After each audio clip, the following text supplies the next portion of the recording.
Shalom. Call Loyal Bashem Al Shai, Bashem Makakadash. All praises to Yahweh Bashem Al Shai. Double honors to the apostles and the elders of Great Millstone who told me this truth. The peace and salutations to the old for elect. It's to our Payah from the Providence, Rhode Island camp. Low willingness lessons edifying, straight to the point. Going into a quick lesson concerning how Christopher Columbus proves that the so-called Native Americans are the Israelites. And, Salakia, for my voice, I've been going through it with this sickness and shit. You know what I'm saying? Lord willing, I'm getting better sooner than later. It's all of the Lord's will at the end of the day. But, again, Lord willing, this is edifying. I'm going to play a quick clip about this hand mic, Barack Obama. And I'm just going to go on from there, all right? I mean, it's really important for us to remember our history. You know, unless you're one of the first Americans, a Native American, you came from someplace else. Somebody brought you. You know, unless you're one of the first Americans, a Native American, you came from someplace else. Somebody brought you. All right, so you heard it. Unless you were one of the first Americans, really the first people here, the ones native to this land, you came from someplace else, and it's true. Which even the so-called Native Americans came from someplace else themselves. All right? And we can go into the Bible and actually read about it. And we can read Christopher Columbus coming to America and knowing that the tribes of Israel came over here. And we can go to 2nd Ezra 13 and 40. It says, those are the 10 tribes which were carried away prisoners out of their land, out of their own land, in the time of Hosea the king, whom Salmanasar the king of Assyria led away captive. And he carried them over the waters, and so came they into another land. So we could read about this account in 2 Kings, the 17th chapter. All right, starting from verse 1 to verse 6. And it says, in the 12th year of Ahaz, king of Judah, began Hoshea, the son of Elah, to reign in Samaria over Israel 9 years. And he did that which was evil in the sight of the Lord, but not as the king of Israel that were before him. Against him came up Shalmaneser, king of Assyria, and Hoshea became his servant and gave him presents. And the king of Assyria found conspiracy in Hoshea, for he had set messengers to So, king of Egypt, and brought no presents to the king of Assyria, as he had done year by year. Therefore, the king of Assyria shut him up and bound him in prison. Then the king of Assyria came up throughout all the land and went up to Samaria and besieged it 3 years. And in the 9th year of Hoshea, the king of Assyria took Samaria and carried Israel away into Assyria and placed them in Halah and in Habor by the river of Gozan and in the cities of the Medes. So at this point in time, you had a split, right? You had the northern kingdom, which was labeled as Israel, and you had the southern kingdom, which was labeled as Judah. And you see how we read how Israel, the northern kingdom, was taken out of the land of Samaria.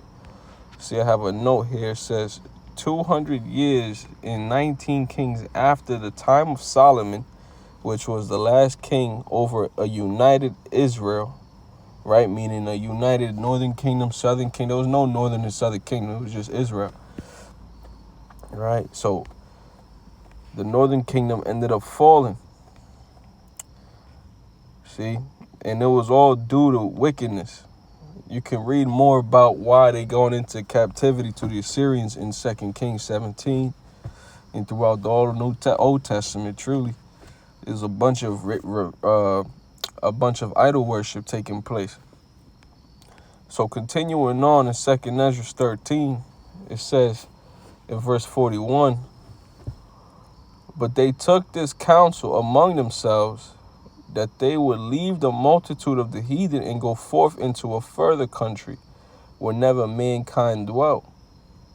Right? So on the eastern part of the world was where all of this stuff was happening, on the eastern hemisphere, the old world.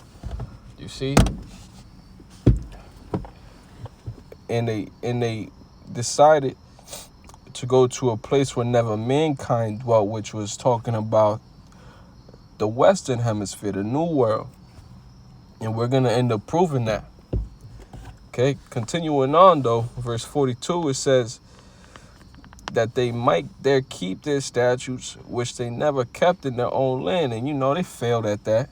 They try to keep their own, they try to keep the laws of the Heavenly Father. They failed at it miserably, really. Okay, verse 43 says, and they entered into Euphrates by the narrow places of the river, for the Most High then showed signs for them, and held still the flood, till they were passed over.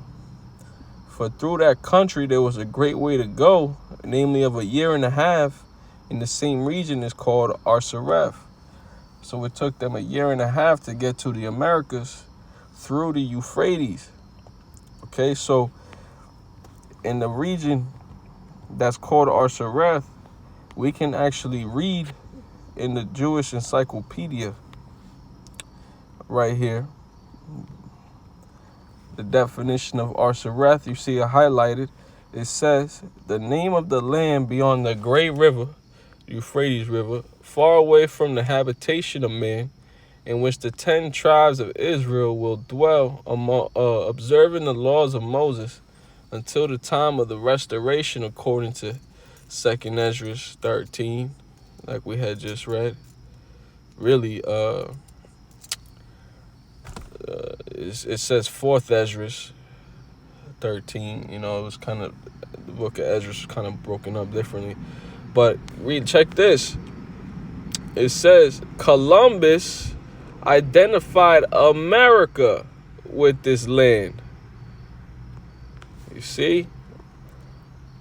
Going back to the title, Columbus proves that the so-called Native Americans are Israelites. I have another link here that we can go to showing you the relation between Christopher Columbus and the so-called Native Americans. All right, so it says here, I'm not going to read all of this. I'm going to read starting from right here. And it says, I'm not going to read the whole thing probably, maybe, who knows. It says, Columbus included the Torres because the Torres spoke Hebrew. Right? He included him in his voyage to Arsareth. See, Columbus was reading the scriptures. Columbus came out of Catholicism, the Roman Catholicism. He was a part of establishing white man Christianity. You see, continuing on, though, it says Columbus evidently believed or wanted to believe that he would meet Hebrew-speaking Jews on reaching the other side of the world. Columbus believed he would find the 10 lost tribes of Israel there. Whew, man. There it is right there again. And hence thought he would need a Hebrew speaker. That's why he brought the Torres, because the Torres was a Hebrew translator or Hebrew interpreter. It says, it should be noted that the voyage of Columbus was financed by 2 Jews, Louis Santangelo, Chancellor of the royal household of King Ferdinand and Queen Isabella, and Gabriel Sanchez, Treasurer of Aragon, both conversos, of course. All right. So, and, I'm going to read this paragraph right here.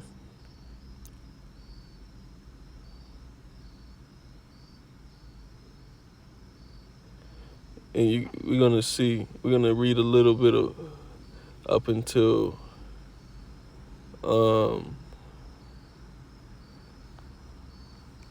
going to read a little bit and make a little correction. We're going to make, shit, see, look at that. as we have just seen, Columbus believed the legend of the lost 10 tribes. And yeah, man, he had a reason to believe it because he read it. He read it in the Apocrypha. Okay? He read it in the Apocrypha.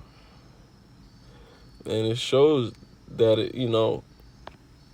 that what, people around such that looks like so-called Mexicans and so-called Native Americans, those are actually Israelites, man.